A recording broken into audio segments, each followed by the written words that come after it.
فرزند زہرا یہ حالات برے ہیں۔ کاشانۂ بصیرت ایک ایسا مکمل یوٹیوب چینل جس پر محروم بصارت کے لیے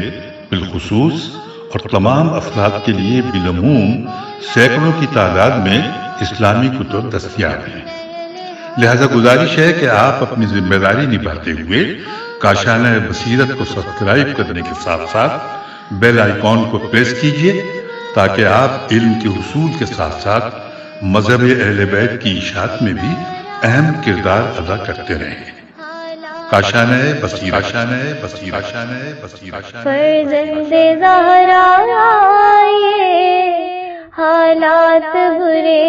ہیں۔ اعوذ باللہ من الشیطان اللعین الرجیم، بسم اللہ الرحمن الرحیم۔ السلام علیکم۔ کاشانۂ بصیرت کے یوٹیوب چینل سے آپ سے مخاطب ہوں اور ہمارے زیر مطالعہ ہے عظیم الشان کتاب کلام امیر المومنین شرح نہج البلاغہ،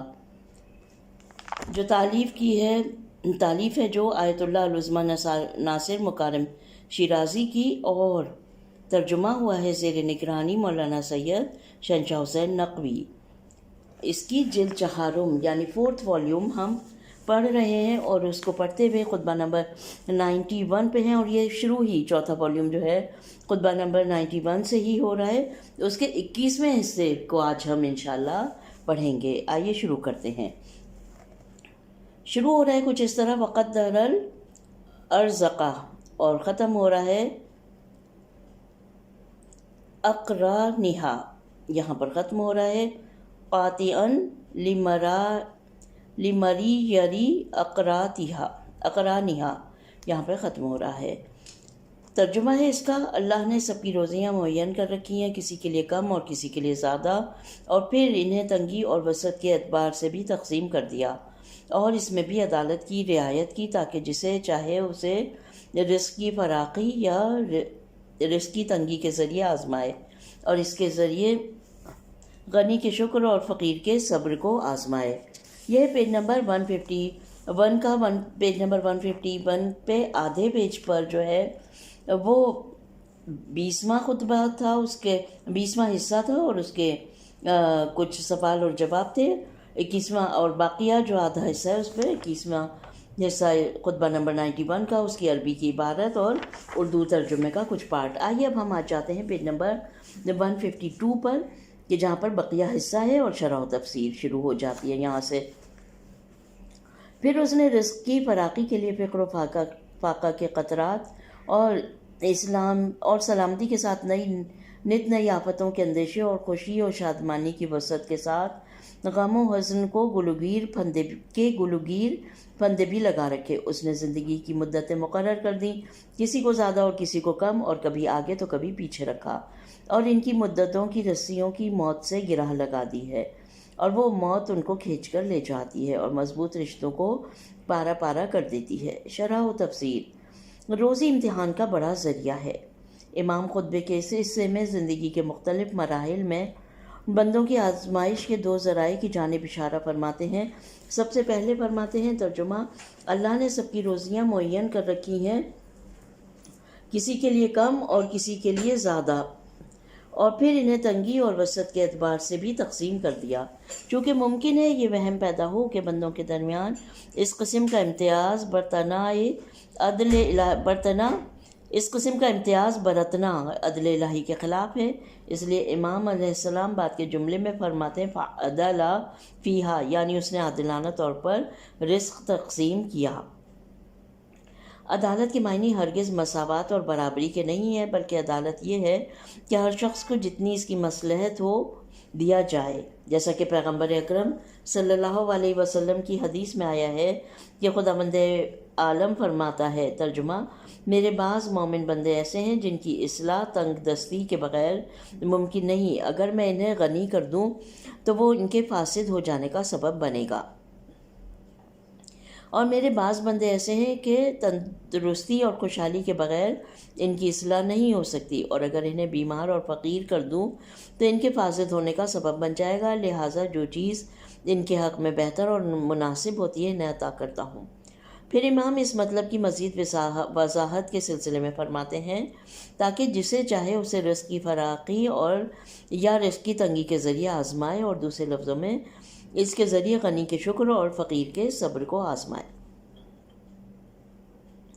ممکن ہے رزق کی تقسیم کا یہ فرق اور امتیاز لوگوں میں مختلف ہو۔ ممکن ہے کچھ لوگ نعمت کی فراوانی سے بہرہ مند ہوں تاکہ امتحان کے وقت پتہ چلے کہ کیا وہ ان نعمتوں کا شکر بجا لاتے ہیں اور اپنے اموال میں سے محروم افراد کو بھی کچھ دیتے ہیں، اور جو کچھ انہیں عطا کیا گیا ہے اسے مناسب جگہ میں خرچ کرتے ہیں، یا اس کے برعکس نعمت کی فراوانی انہیں خدا اور بندگان خدا سے بیگانہ کر دیتی ہے اور وہ غرور اور غفلت میں ڈوب جاتے ہیں، یا روزی کی تنگی ان کے صبر و استقامت کو متزلزل کر دیتی ہے اور انہیں حرام خوری، ناشکری اور خدا پر اعتراض کرنے پر مجبور کرتی ہے۔ ممکن ہے کہ کسی ایک انسان پر یہ دونوں حالتیں واقع ہوں،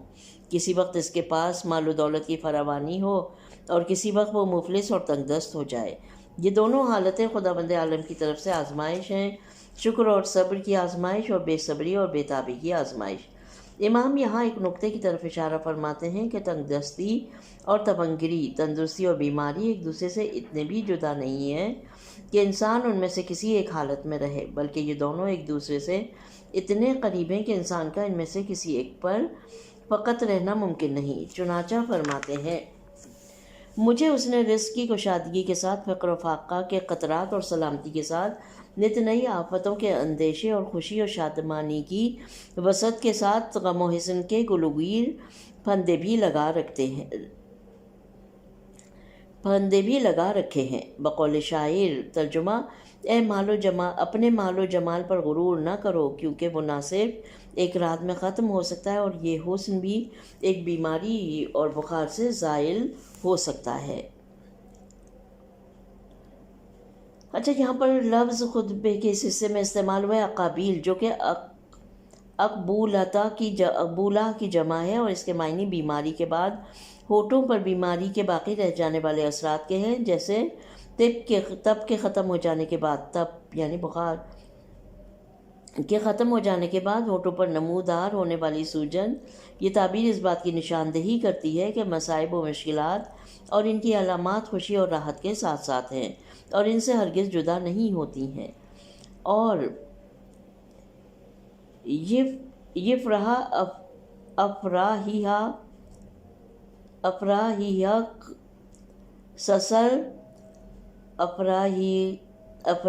حق سسر راہیہ کا جملہ اس معنی کی تاکید کرتا ہے کہ کیونکہ طرح کی جمع ہے جو کہ غموندوں کے معنی میں ہے، اس بنا پر امام کے فرمان سے یہ نتیجہ نکلتا ہے کہ خوشی اور مسرت غموں اندوں کے ہم نشین ہے۔ دوسرا نقطہ جسے امام فرماتے ہیں وہ زندگی کا جز وقتی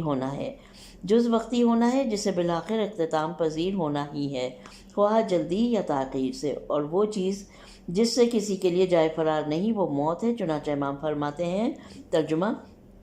اس نے زندگی کی مدتیں مقرر کر دیں اور کسی کو زیادہ اور کسی کو کم، اور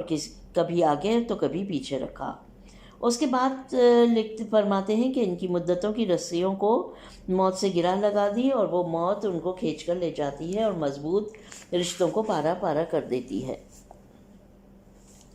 امام نے اس مختصر عبارت میں بے شمار نکات بیان فرمائے ہیں، جیسے بعض لوگ طبعی طور پر طولانی عمر رکھتے ہیں اور بعض کی عمر کم ہوتی ہے، لیکن بعض اوقات طویل عمر بے راہ روی اور برے اعمال کی وجہ سے کم ہو جاتی ہے، اور کبھی مختصر اور صحت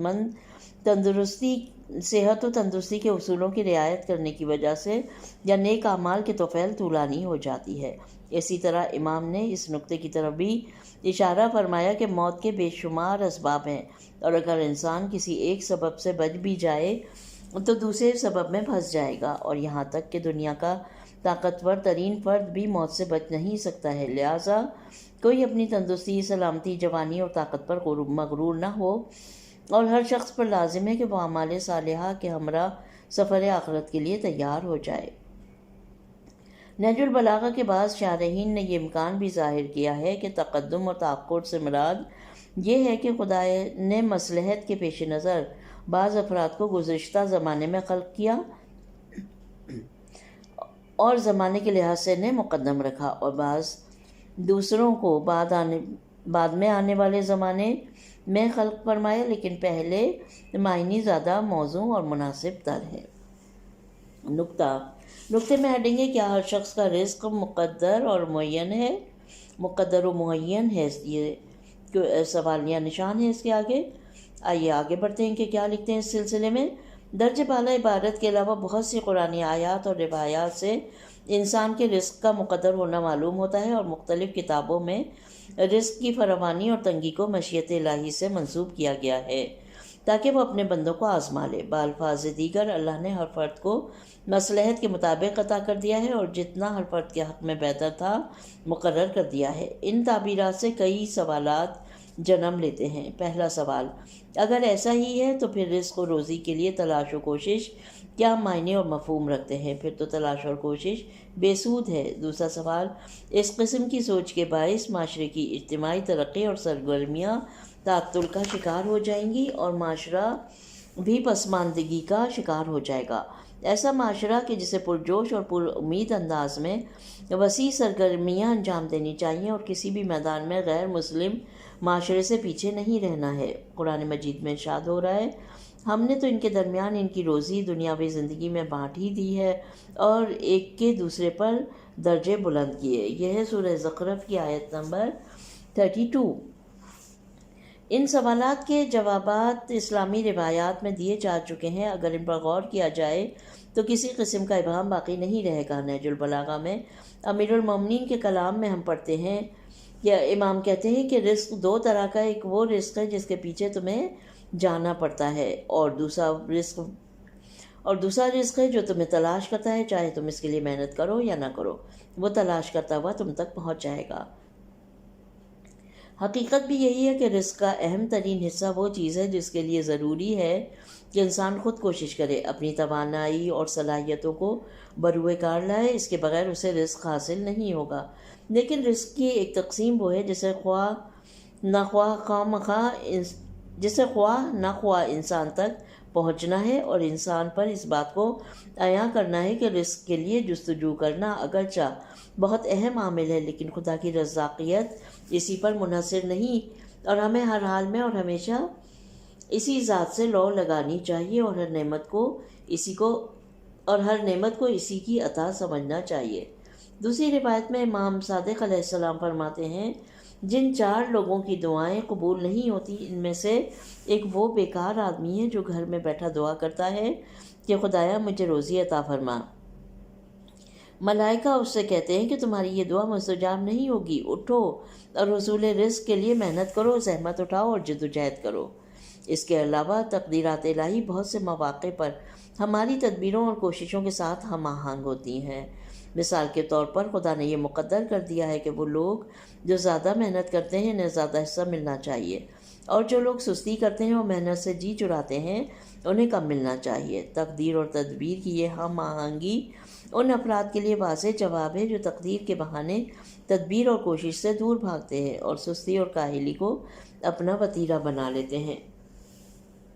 بلا شبہ تمام انسانوں کی فکری اور جسمانی صلاحیتیں مساوی نہیں ہوتی ہیں، اور افراد کے درمیان عقل و حواس، استعداد، اقتصادی اور جسمانی صلاحیتوں کے لحاظ سے بہت فرق پایا جاتا ہے، اور یہی فرق ان کے رزق سے بہرہ مند ہونے کے سلسلے میں فرق کا سرچشمہ ہے۔ جس ذات نے اس فرق کو ملحوظ رکھا ہے اسی نے رزق کے باب میں فرق کو ملحوظ رکھا ہے۔ تمام انسانوں کی روحانی اور جسمانی اعتبار سے مساوی ہونے کی سوچ بالکل غلط سوچ ہے۔ جس طرح جسم کے تمام اعضاء، پٹھوں اور ہڈیوں کا مساوی ہونا ممکن نہیں، کیونکہ انسانی بدن میں ہر عضو کی ایک الگ ذمہ داری ہے، اور اس کے اندر اس کی ذمہ داری کے مطابق توانائی رکھی گئی ہے، اور بنی نوع انسان ایک بدن کی مانند ہیں۔ ان کے درمیان مختلف پہلوؤں میں فرق کے اعتبار سے رزق و روزی میں بھی فرق روا رکھا گیا ہے۔ نتیجہ، جو کچھ مندرجہ بالا خطبے میں رزق کے مقدر کیے جانے سے متعلق ذکر ہوا ہے، ممکن ہے ان باتوں کی طرف اشارہ ہو جو مذکورہ 3 نکات میں بیان ہوئی ہیں، اور یہ چیز خدا کی عدالت کے منافی نہیں ہے بلکہ اس کی حکومت و عدالت کے عین مطابق ہے۔ 22واں حصہ، یہاں پر 21واں حصہ ختم ہو جاتا ہے الحمدللہ، اور ہم خطبہ نمبر 91 کے 22ویں حصے کی جانب آگے بڑھ رہے ہیں، جو کہ پیج نمبر 157 کی بالکل آخری سطور، اس میں عربی کی عبارت کا کچھ حصہ ہے، جو کہ شروع ہو رہی ہے عالم السری من ضمائر سے، اور پھر پیج نمبر 158 پر بقیہ حصہ اس کا، جو کہ ختم ہو رہا ہے عمومی بنات الارضی فی کسبان الرمال، یہاں پر ختم ہو رہا ہے۔ اور آئیے اب آگے بڑھتے ہیں 22ویں حصے میں اور اس کا ترجمہ پڑھتے ہیں۔ وہ بھید چھپانے والوں کے اسرار، قصور کرنے والوں کی سرگوشیوں، مظنون اور بے بنیاد خیالوں، دل میں جمے ہوئے یقینی ارادوں، پلکوں کے نیچے کنکھیوں کے اشاروں، دلوں کی تہوں، غیب کی گہرائیوں میں چھپی ہوئی چیزوں کو جانتا ہے۔ ان آوازوں کو سننے والا ہے جن کو سننے کے لیے کانوں کے سوراخوں کو جھکنا پڑتا ہے، اور چوٹیوں کے موسم گرم کے مسکنوں اور دیگر حشرات الارض کے موسم سرما بسر کرنے کے مقامات سے آگاہ ہے۔ وہ پسر مردہ عورتوں کی درد بھری فریاد اور قدموں کی چاپ بھی سن لیتا ہے۔ وہ سبز پتیوں کے غلافوں کے اندرونی خولوں میں پھلوں کی نشوونما پانے کی جگہوں کو بھی جانتا ہے، اور پہاڑوں کے غاروں اور وادیوں میں وحشی جانوروں کی پناہ گاہوں، اور درختوں کے تنوں اور ان کے چھلکوں میں مچھروں کے چھپنے کی جگہوں، اور شاخوں میں پتیوں کے پھوٹنے کی جگہوں، اور سلب کی گزرگاہوں میں نطفوں کے ٹھکانوں، اور زمین سے اٹھنے والے ابر کے ٹکڑوں، اور آپس میں جڑے ہوئے بادلوں، اور تہ باتہ جمے ہوئے بادلوں سے ٹپکنے والے بارش کے قطروں سے بھی باخبر ہے۔ بلکہ جن ذرات کو آندھیاں اپنے دامن سے اڑا دیتی ہیں، اور جن نشانات کو بارشیں اپنے سیلابوں سے مٹا دیتی ہیں، ان سے بھی باخبر ہے۔ شرح و تفسیر ہیڈنگ ہے یہاں پر، وہ ہر چیز سے آگاہ ہے۔ اس عجیب اور فصیح و بلیغ خطبے کے حصے میں غور و فکر سے یہ واضح ہو جاتا ہے کہ امام نے اللہ کی معرفت، اس جہاں اور اس کے بعد کے جہان کی شناخت، اور انسانوں کی معرفت اور اس کی تربیت کے بیان کے مراحل کو بڑے دقیق انداز میں طے کیا، وہ بھی ایک ایسے طرز بیان کے ساتھ جو اس خطبے کے پڑھنے والے کی رہنمائی کرتا ہے اور اسے منزل مقصود یعنی انسان کامل کی پرورش تک پہنچا دیتا ہے۔ خطبے کے گزشتہ حصے میں زمین اور اس کے موجود حیاتی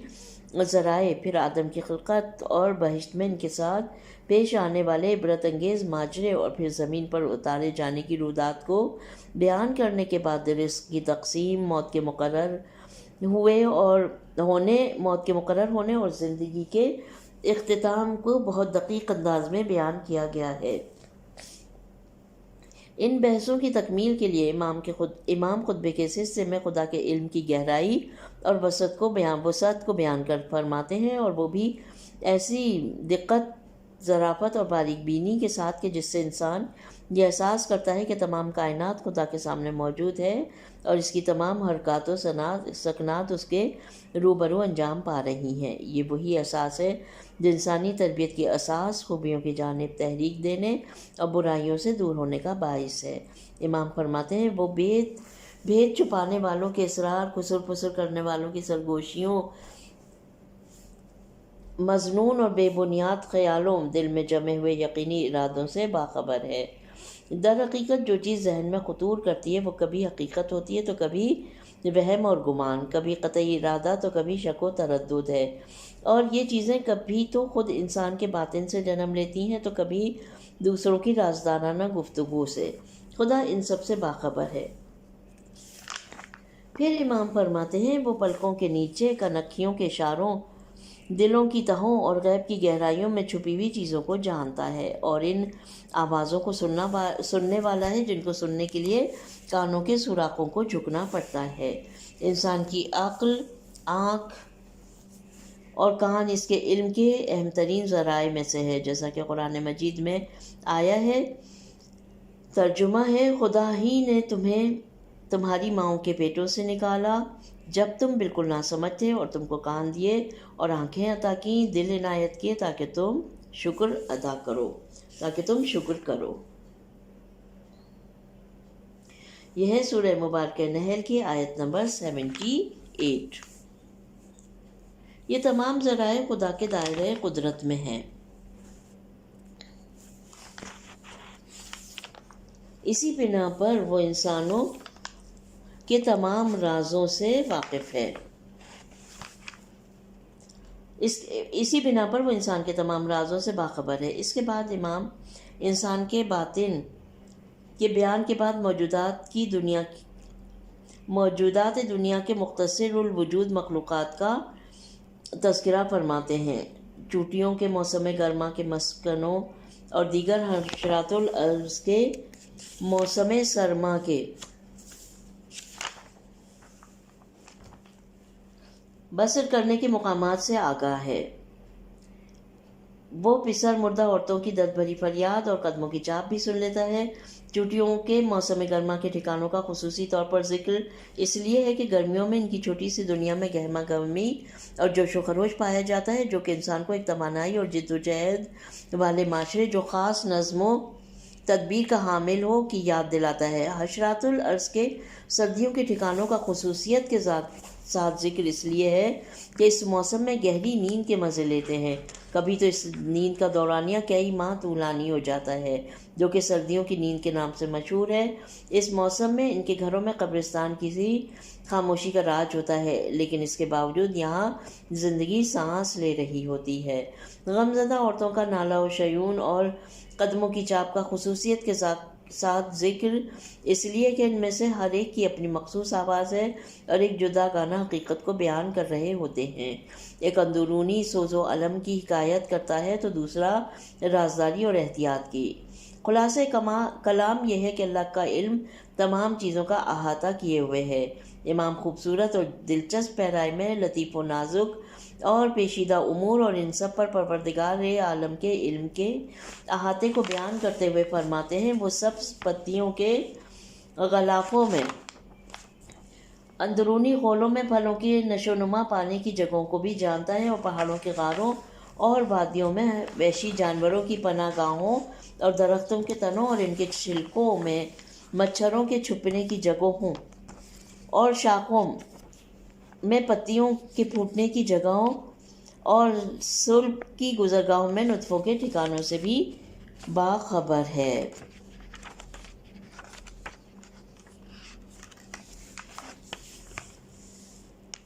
اچھا، یہاں پر لفظ خطبے میں استعمال ہوئے منفصح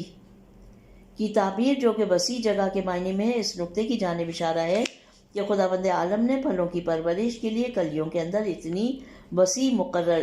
وسیع جگہ مقرر کر رکھی ہے جو پھل کو وہاں پروان چڑھنے کا موقع دیتی ہے، یہاں تک کہ وہ پرورش کے مراحل مکمل کر کے اس جگہ میں پوری طرح سما جائے۔ منقمع الوحوش، یہ لفظ جب استعمال ہوا ہے تو اس کی تعبیر یہ بتا رہی ہے کہ صحرا کے حیوانات دوسرے حیوانات کے حملوں سے محفوظ رہنے کے لیے غاروں اور دروں میں پناہ لیتے ہیں اور صرف شکار یا دوسری ضروریات کی غرض سے باہر آتے ہیں۔ مقتبل بعوض کی تعبیر درختوں کے تنوں اور ان کے چھلکوں کے درمیان چھپنے والے حشرات کی طرز زندگی کی جانب اشارہ ہے۔ ان جگہوں میں ان حشرات کو اپنی غذا بھی ملتی ہے اور یہ جگہیں انہیں مختلف حوادث سے محفوظ بھی رکھتی ہیں۔ ایک اور لفظ ہے مغرز الاوراقی، یہ تعبیر نہ تو پتوں کی جانب اشارہ ہے اور نہ ہی شاخوں کی جانب، بلکہ اس مخصوص جگہ کی جانب اشارہ ہے جہاں پتا ٹہنی سے جڑا ہوا ہوتا ہے اور پتے کی جڑیں اس ٹہنی میں پیوست ہوتی ہیں، جس کے باعث وہ تیز ہوا کے جھونکوں اور آندھیوں میں ٹوٹنے سے محفوظ رہتا ہے اور یہیں سے اسے اپنی غذا بھی ملتی ہے۔ پھر اس کے بعد ہے مہتل امشاجی، اس کی تعبیر اس جانب اشارہ ہے کہ مرد کا نطفہ اس کے جسم میں موجود غدود سے اپنا سفر شروع کرتا اور جب عورت کے رحم میں داخل ہوتا ہے تو اس کے نطفے سے جا ملتا ہے اور اپنی جگہ رحم مادر میں پرورش پا کر ایک کامل انسان میں تبدیل ہو جاتا ہے۔ خدا بند تعالیٰ اس نطفے کے تمام مراحل، اس کی بناوٹ، ملاپ کی کیفیت اور ٹھہرنے کی جگہ سے بخوبی آگاہ ہے۔ نیز ممکن ہے کہ امشاج مرد کے نطفے کے چند دوسرے مختلف مایات سے مرکب ہونے کی جانب اشارہ ہو، جیسا کہ جدید علوم سے ثابت ہو چکا ہے، اور ان تمام مایات میں سے ہر ایک مایع مخصوص اور متعین پیمانے اور مقدار میں خاص ہدف کی خاطر دوسرے مایع کے ساتھ مرکب ہو کر مرد کے نطفے کو تشکیل دیتا ہے، اور پھر یہ نطفہ عورت کے رحم کی جانب حرکت کرتا ہے۔ اگر انسان درختوں کے پھلوں، بیابان کے وحشی درندوں، مچھروں اور درخت کے پتوں کی تعداد، عورت و مرد کے نطفوں اور ان تمام چیزوں کی باریکیوں کے متعلق سوچے، جس سے حیرت انگیز اعداد و شمار سامنے آئیں گے، اور اس کے ساتھ انسان اس بات کی طرف بھی متوجہ رہے کہ خدا ان تمام باریکیوں سے آگاہ ہے، تو پھر اسے یہ احساس ہوگا کہ خدا ہر وقت، ہر جگہ، ہر زمانے میں اور ہر حال میں اس کی نیت اور اعمال سے بخوبی آگاہ ہے۔ اس کے بعد امام کائنات کی دوسری مخلوقات کی خلقت کی باریکیوں، حوادث اور مختلف مخلوقات کے بارے میں ارشاد فرماتے ہیں۔ ترجمہ: خدا زمین سے اٹھنے والے ابر کے ٹکڑوں اور آپس میں جڑے ہوئے بادلوں اور تہ بتہ جمے ہوئے بادلوں سے ٹپکنے والے بارش کے قطروں سے بھی باخبر ہے، بلکہ جن ذرات کو آندھیاں اپنے دامن سے اڑا دیتی ہیں اور جن نشانات کو بارشیں اپنے سیلابوں سے مٹا دیتی ہیں، ان سے بھی باخبر ہے۔ بے شک وہ خدا جو کائنات کی تمام مخلوقات، زمین و آسمان کے جاندار و بے جان مخلوقات کی باریکیوں سے ہر حال میں باخبر ہے، اور ان کی تخلیق، حرکات و سکنات اور ان کے نقل و حرکت سے بخوبی آگاہ ہے۔ کیسے ممکن ہے کہ وہ میری نیت کی گہرائیوں سے بے خبر ہو؟ نکتہ ہے یہاں پر موجودات عالم کا عجیب تنوع۔ اگرچہ خطبے کے اس حصے میں تمام اشیاء اور تمام موجودات عالم کے بارے میں خداوند متعال کے وسیع علم کے بارے میں گفتگو کی گئی، لیکن ضمنی طور پر یہاں ایک دوسرے اہم نکتے کی جانب اشارہ ہے، اور موجودات عالم کا حیرت انگیز تنوع ہے۔ موجودات عالم کا حیرت انگیز تنوع ہے۔ انسان کے ذہنی اور فکری مسائل، جسم کے اعضاء، آنکھ، ناک، کان، کائنات کی چھوٹی بڑی مخلوقات جیسے چونٹیاں اور ان کے گرمیوں کے ٹھکانے، حشرات اور ان کے سردیوں کے ٹھکانے، درختوں کی کلیاں، پھل، پھول اور پتے، بیابان کے وحشی حیوانات اور ان کی غاروں اور دروں میں زندگی، مچھر جو درختوں کے تنے اور چھال کے درمیان مسکن بناتے ہیں، عورت اور مرد کے نطفوں سے تشکیل پانے والے انسانی نطفے کی ساخت، بادلوں کی پیدائش اور ان کا تہ در تہ ہونا، ان کے اندر سے گرنے والے بارش کے قطرات، طوفانی ہوائیں اور جھکڑ یا باد بگولے، سیلاب کا جاری ہونا، حشرات الارض کا ریت کے ٹیلوں کے اندر گھس جانا جیسی کئی مثالیں ہیں جو آئندہ حصے میں بیان ہوں گی۔ یہ سب اللہ کی علم و قدرت اور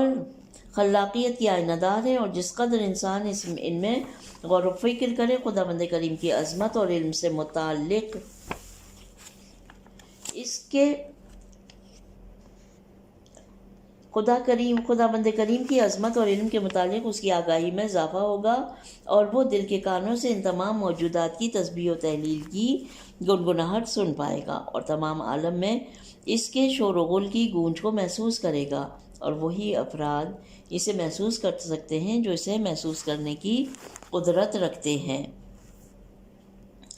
اور فنانی اللہ ہو گئے ہوں۔ بقول شاعر، یہاں پہ میں ترجمہ پڑھوں گی: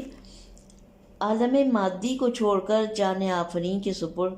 کے ہو جاؤ، عالم مادی کو چھوڑ کر جان آفرین کے ہو جاؤ، تو تمہیں عالم میں تسبیح کا شور سنائی دے گا، اور بے جان موجودات کی تسبیح واضح طور پر سنائی دے گی، اور تعویلات سے جنم لینے والے وسوسے تم سے دور ہو جائیں گے۔